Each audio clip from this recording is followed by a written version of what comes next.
Morning મિત્રો આપણને સ્વપ્ન જોવાના ગમે છે. સ્વપ્ન એ આપણા કલ્પનાની દુનિયા છે અને કલ્પના આપણે એ નહીં કરીએ કે જે વસ્તુ આપણને ગમતી હોય, એટલે આપણા સ્વપ્ન પણ ખૂબ જ સુંદર હોય છે. આપણને મિત્રો પ્રશ્ન થશે કે વિની સ્માઇલ આ વળી કેવું નામ છે કે જે આખા પાઠમાં આ પાત્રનો ઉલ્લેખ જ નથી. પરંતુ સાચું જોવા જઈએ તો મિત્રો, વિની એ તેજસ્વીનીનું પૂરેપૂરું નામ છે. તેજસ્વીની સ્માઇલ ખરેખર સાચું નામ એનું જોવા જઈએ તેજસ્વીની સ્માઇલ એટલે તેજસ્વીની હાસ્ય, તેજસ્વીનીનું હાસ્ય. એનું અહીં ટૂંકમાં વિની સ્માઇલ થઈ ગયું. મિત્રો અહીં આપણે એક્ટિવિટી 4 જોવાના છીએ. સોહોને તેના જીવનમાં બનતી ઘટનાઓનો ચિત્રો દોરવાનો શોખ છે. તેણે દોરેલા ચિત્રો અને તેના મિત્ર મોહને કરેલા વાક્યો તેની ડાયરીમાં પાનામાંથી વાંચો. તો આપણે જરા જોઈએ. 6 January 2012 Friday. It was 6 January 2012 કે 2012ના જાન્યુઆરીની 6મી તારીખ હતી. It was my birthday. Birthday એટલે જન્મદિવસ અને વોઝ એટલે હતો, કે ત્યારે તે દિવસે મારો જન્મદિવસ હતો. My father bought a bicycle for me. Boat એટલે ખરીદી, બાયનું ભૂતકાળનું રૂપ છે. બાય એટલે ખરીદવું અને બોટ એટલે ખરીદી. અને ફોર મી એટલે મારા માટે, કે મારા પિતાજીએ મારા માટે સાયકલ ખરીદી. 11th February 2012 સેટરડે, કે 2012ના ફેબ્રુઆરીની 11મી તારીખે શનિવાર હતો.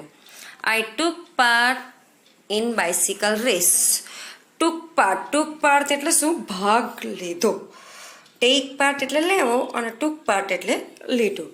કે મેં બાઇસિકલ રેસમાં ભાગ લીધો, સાયકલ સ્પર્ધામાં, સાયકલ ચલાવવાની સ્પર્ધામાં ભાગ લીધો.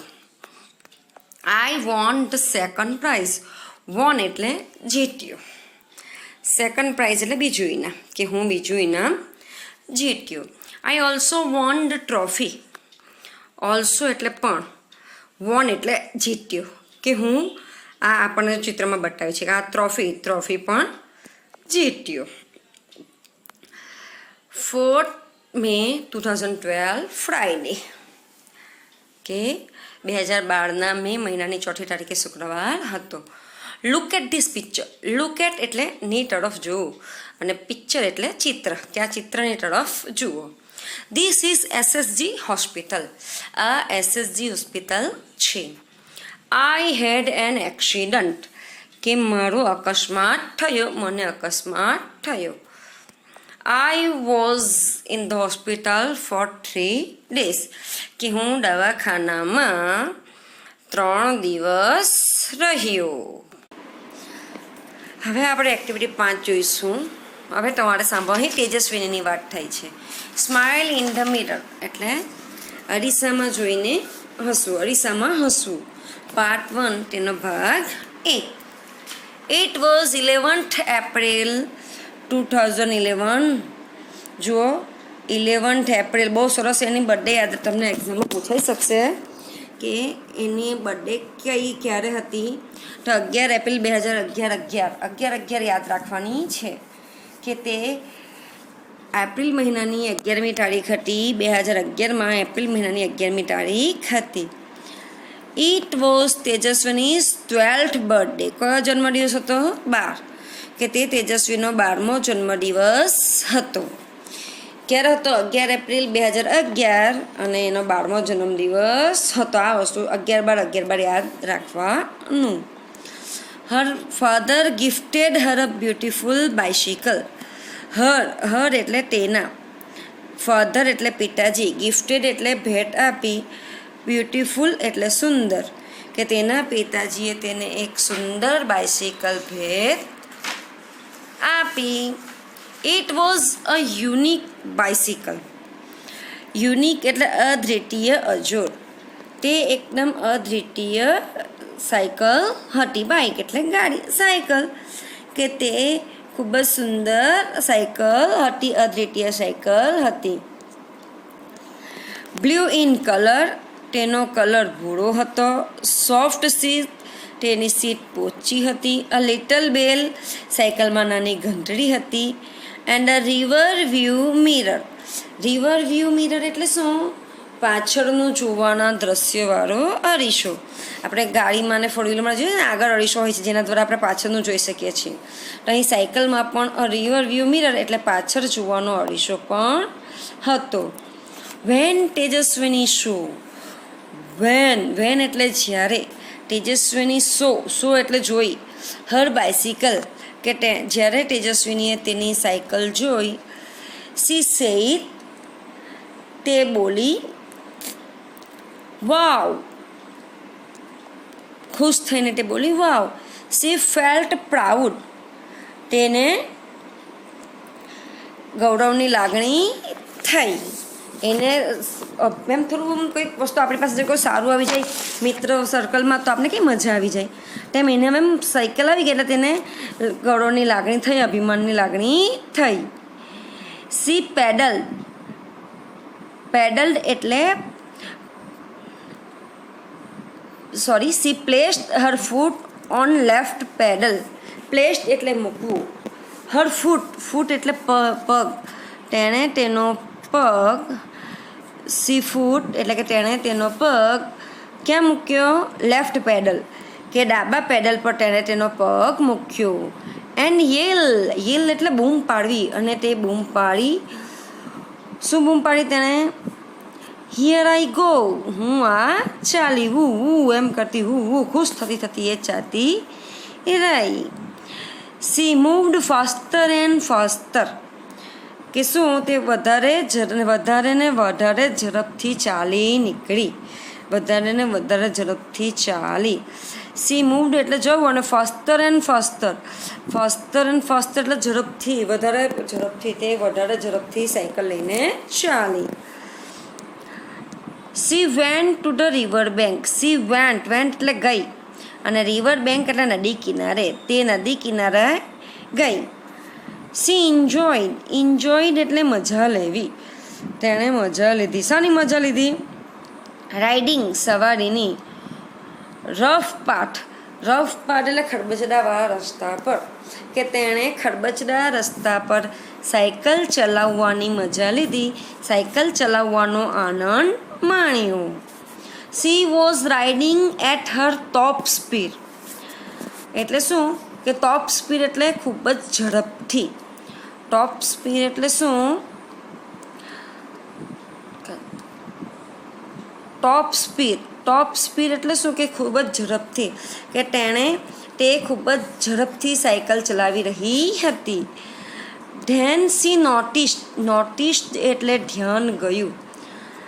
તેનું ક્યાં ધ્યાન ગયું? રેડ બટન ઉપર. નિયર ધ બેલ કે જે ઘંટડીની નજીક હતું. કે તેનું ધ્યાન ગયું કે ઘંટડી પાસે લાલ બટન હતું અથવા ઘંટડી પાસેના લાલ બટન ઉપર તેનું ધ્યાન ગયું. વોટ વોઝ ધેટ તે શું હતું? તે વિચાર લાગે તે શું હતું? She pushed the button. Pushed એટલે દબાવવું. તેણે બટન દબાવ્યું. લો એન્ડ બિહોલ્ડ અરે જુઓ તો ખરા શું થયું આપણે તે જોઈએ હવે.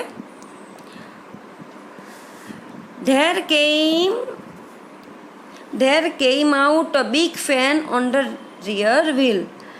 Came out એટલે બહાર નીકળ્યો. બિગ ફેન મોટો પંખો. on the rear wheel એટલે પાછળના પૈંડા પરથી કે પાછળના પૈંડા પરથી એક મોટો પંખો બહાર નીકળ્યો. The fan started rotating. started એટલે શરૂ થયો. rotating એટલે ફરવાનું. તે પંખો ફરવાનો શરૂ થયો. તે પંખો ફરવા લાગ્યો. Room I thrilled Tejaswini. It thrilled તેજસ્વીની. એ વ્રૂમ એમ થવા લાગ્યું અને તેનાથી શું થયું? થ્રિલ એટલે ઉત્તેજિત થવું. જે પંખો જોર ફરતો હતો તેનાથી તેજસ્વીની ઉત્તેજિત થઈ. થ્રિલ તેજસ્વીની કે તેનાથી તેજસ્વીની ઉત્તેજિત થઈ. C pedal the bicycle with full strength. Pedal એટલે પેડલ મારવા. The bicycle with full strength. Full strength એટલે પૂરી તાકાતથી, કે તેણે પૂરી તાકાતથી પેડલ માર્યા. એન્ડ વોટ અ મિરેકલ, અરે શું ચમત્કાર. મિરેકલ એટલે ચમત્કાર. અરે ચમત્કાર, શું થયું ચમત્કાર? પંખોટ બહાર આવી જ ગયો હતો. હવે બીજું શું ચમત્કાર થયો તે જોયો. The bikes front wheel rose from the ground. The bikes front wheel એટલે આગળનું પૈંડું. રોઝ એટલે રાઈઝનું ભૂતકાળનું રૂપ. રોઝ એટલે ઉંચકાવું, કે સાયકલનું આગળનું પૈંડું.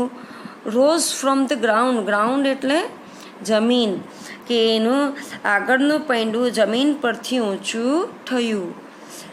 And then the rear one એટલે શું? પછી પાછળનું પણ ઉચકાયું, કે પહેલાં આગળનું પૈંડું જમીન પરથી થોડું ઉચકાયું અને પછી પાછળનું પૈંડું જમીન પરથી ઉચકાયું. ધ બાઇક વોઝ ફ્લાઇંગ એટલે શું?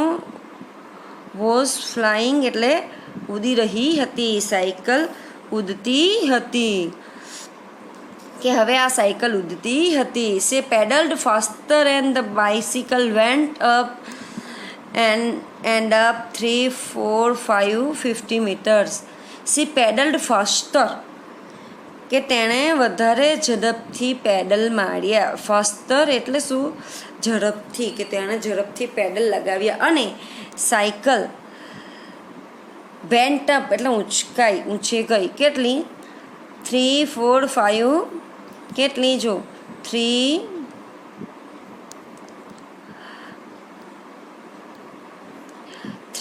4, 5, 50, કે 3, 4, 5 કે 50 મીટર જેટલી સાયકલ ઊંચે ગઈ. સી વોઝ થ્રિલ એટલે ઉત્તેજિત થવું, કે હવે તે ઉત્તેજિત થઈ. નાવ સી વોઝ ફ્લાઇંગ, કે હવે તે ઉડી રહી હતી. નાવ સી વોઝ ફ્લાઇંગ એટલે શું? કે હવે તેજસ્વીની ઉડી રહી હતી. ઓવર ધ રિવર, ક્યાં ઉડી રહી હતી? કે નદીની ઉપર, તે નદીની ઉપર ઉડી રહી હતી. C look down, oh is that a kite in the river. Look down એટલે નીચે જોયું. તેણે નીચે જોયું અને જોયું. શું જોયું? ઓહ, અરે is that a kite in the river. અરે શું નદીમાં પતંગો છે? નદીમાં પતંગ છે. It was a boat. નહીં, શું હતું? કે નદીમાં શું હતું? પતંગ નહીં હતા, પરંતુ હોડી હતી. C turn the handle towards Har village. Turn એટલે ફેરવવું, ઘુમાવવું. હેન્ડલ કે એની સાયકલનું હેન્ડલ તેણે ફેરવ્યું. ક્યાં ફેરવ્યું? તો જો ટુવર્ડ્સ એટલે ની તરફ, વિલેજ એટલે ગામ, કે તેણે સાયકલનું હેન્ડલ ગામ તરફ ફેરવ્યું. સી સો હર સ્કૂલ. સો એટલે જોઈ. હર સ્કૂલ તેણે તેની શાળાને જોઈ. Oh no, there are so many leaves of tree on the roof. કે તેણે તેની શાળાને, ગામમાં તેણે તેની શાળાને જોઈ. અને બીજું શું જોયું? There are so many leaves, ઘણા બધા પાંદડા, વૃક્ષોના ઘણા બધા પાંદડા. ઓન ધ રૂફ, કે શાળાની છત ઉપર વૃક્ષોના ઘણા બધા પાંદડા પડ્યા હતા. I will clean them tomorrow. જો અહીં વિલનો ઉપયોગ થયો છે. વિલ એટલા માટે કે આવતીકાલે કામ કરશે. શું કહે છે? આઈ વિલ ક્લીન, કે હું સાફ કરીશ. ધેમ તેને ટુમોરો, કે હું આવતીકાલે તેને સાફ કરીશ. તેથી અહીં વિલની જગ્યાએ વિલ મૂક્યું છે, કારણ કે તે આવતીકાલે એટલે ભવિષ્યમાં કરવાની છે. તેથી અહીં વિલનો ઉપયોગ થયો છે, કે હું આવતીકાલે તેને સાફ કરીશ. સી થોટ, તેણે વિચાર્યું, કે હું આવતીકાલે તેને સાફ કરીશ. Vote else food C C from there. ત્યાંથી તે બીજું શું જોઈ શકી? વોટ એલ્સ વધુમાં, કુડ સી ફ્રોમ ધેર તેને ત્યાંથી વધુમાં શું જોઈ શકી? એ આપણા માટે પ્રશ્ન છે. હવે આપણે વિચારવાનું છે કે તેણે બીજું શું શું જોયું. Thank you.